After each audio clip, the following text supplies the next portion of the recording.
भंडारा जिल्ह्यात धान खरेदीचं उद्दिष्ट वाढवण्यात सरकारकडून होत असलेल्या दिरंगाईमुळे शेतकऱ्यांचा संयम सुटत चाललाय।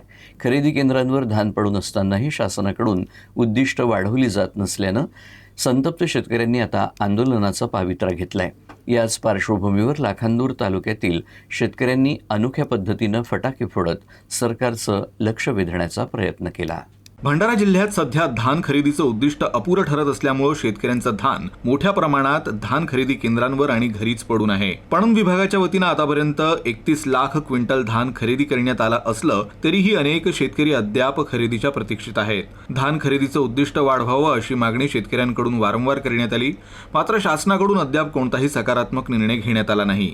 या निषेधार्थ लाखांदूर तालुक्यातील शेतकऱ्यांनी तहसील कार्यालयासमोर फटाके फोडो आंदोलन केलं। फटाके फोडून तरी सरकारला जाग येईल आणि धान खरेदीचं उद्दिष्ट वाढवण्यात येईल अशी आशा शेतकऱ्यांनी व्यक्त केली। 9 महिने 9 दिवसात एखाद्या बाईची डिलिव्हरी होते, पण शासनाची अजूनपर्यंत डिलिव्हरी नाही झाली।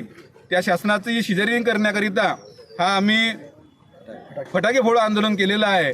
येत्या 2 दिवसात शासनाने आम्हाला हे पैसे टाकले नाही, कारण तारीख पे तारीख एखाद्या बाईची डिलिव्हरी 9 महिने 9 दिवसात होते, पण शासनाची डिलिव्हरी काही होत नाही। म्हणून शासनाची सिझेरियन करण्याकरिता आम्ही हा फटाके फोडो आंदोलन केलेलं आहे।